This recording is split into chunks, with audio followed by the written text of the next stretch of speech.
और जहाँ मज़े की बात देखिए, प्रधानमंत्री मोदी की किस्मत कह लीजिए, किस्मत के धनी हैं या कुछ भी कह लीजिए, स्ट्रेटेजी है उनकी कि जहाँ अपनों से उनको जो है वो कुछ खास मदद नहीं मिल पा रही, वहाँ गैर उनकी मदद के लिए आगे आ जाए।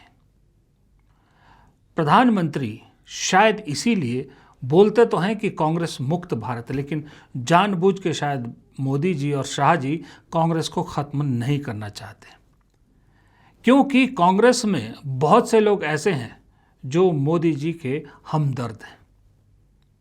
आज जब मैं कह रहा हूं कि मोदी जी सबसे कमज़ोर स्थिति में है, उसी वक्त बीजेपी से या बीजेपी के बड़े नेताओं से कोई सपोर्ट तो नहीं मिल रहा, लेकिन कांग्रेस के लोग प्रधानमंत्री की विदेश नीति के गुणगान कर रहे हैं।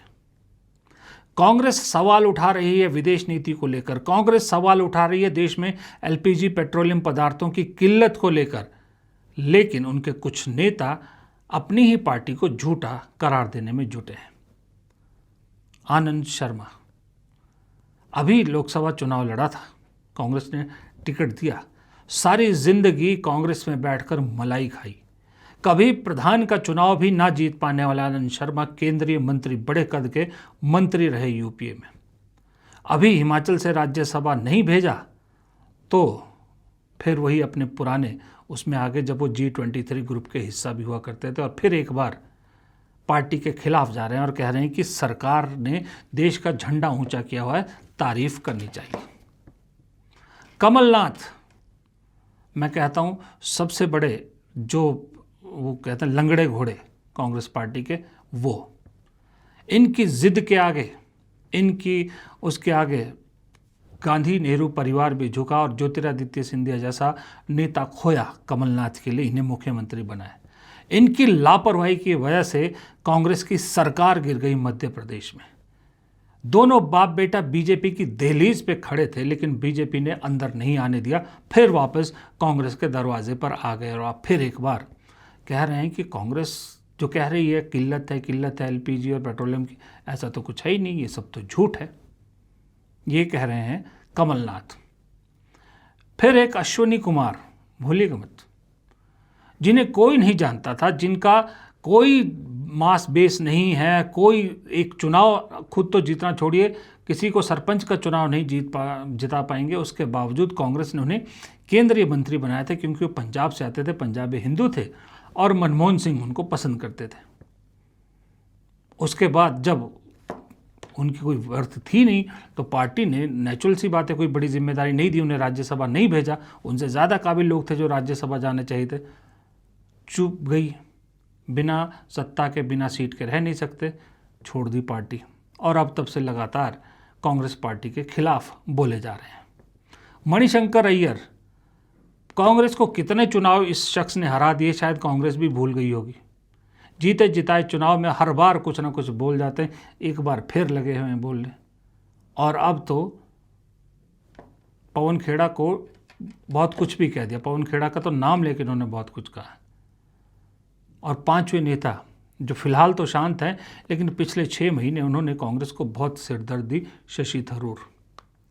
ये सब के सब, मणिशंकर अय्यर, शशि थरूर, अश्विनी कुमार, कमलनाथ, आनंद शर्मा, जब कांग्रेस पार्टी पावरफुल थी तो सबसे ज़्यादा मलाई खाने वालों में से एक थे। खूब चाट चाट के मलाई खाए, बिना किसी काबिलियत के मलाई खाई, बिना किसी कंट्रीब्यूशन के कांग्रेस पार्टी के दामाद बने रहे। और अब किसके दामाद बने, किसके हमदर्द बने हुए? मोदी जी के। जिस वक्त मोदी जी को सबसे ज़्यादा ज़रूरत है सपोर्ट की, और विपक्ष से अगर वो सपोर्ट मिल जाए तो इससे बड़ी संजीवनी मोदी जी को और क्या मिलेगी। ये इस तरह के पांचों नेता ये लोग दे रहे हैं।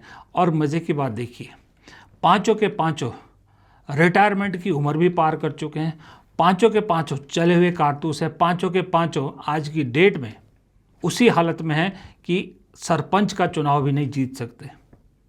लेकिन आपको मालूम है बीजेपी तो नैरेटिव का गेम खेलती है, सोशल मीडिया सॉलिड है उनके पास, टीम ले उड़ती है बयानों को, और ये बयान बहादुर हमेशा मुंह की बवासीर के शिकार रहे हैं, और इन बयान बहादुरों की वजह से कांग्रेस को हमेशा नुकसान होता है।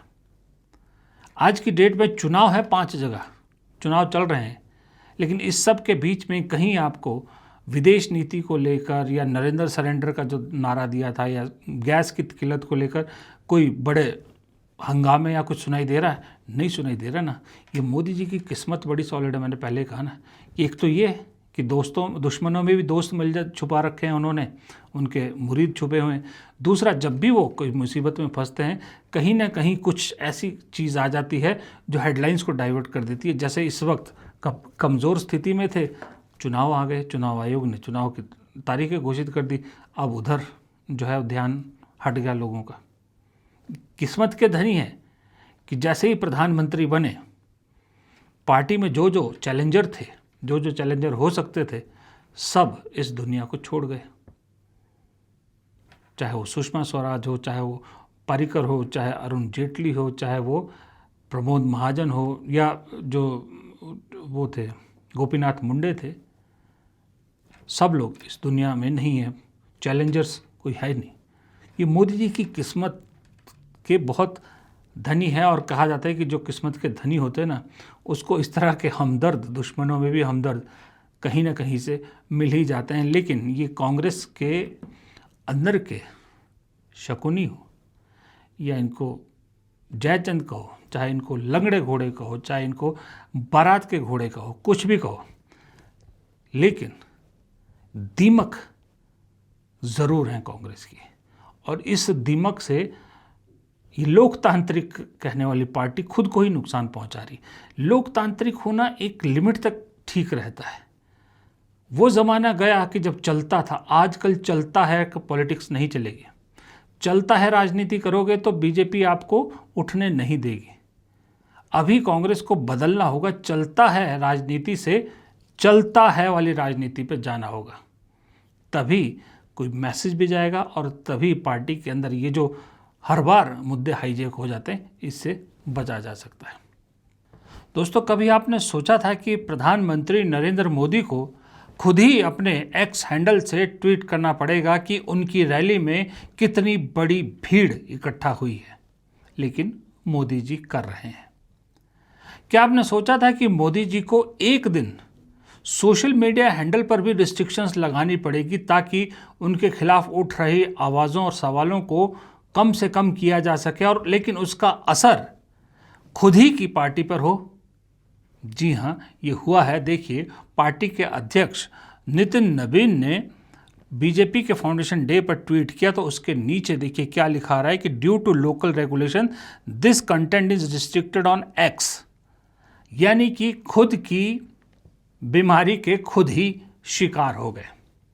ये सब क्यों हो रहा है मालूम है आपको? ये सब इसलिए हो रहा है कि प्रधानमंत्री नरेंद्र मोदी आज की डेट में 12 साल के अपने प्रधानमंत्री कार्यकाल में सबसे कमज़ोर स्थिति में है।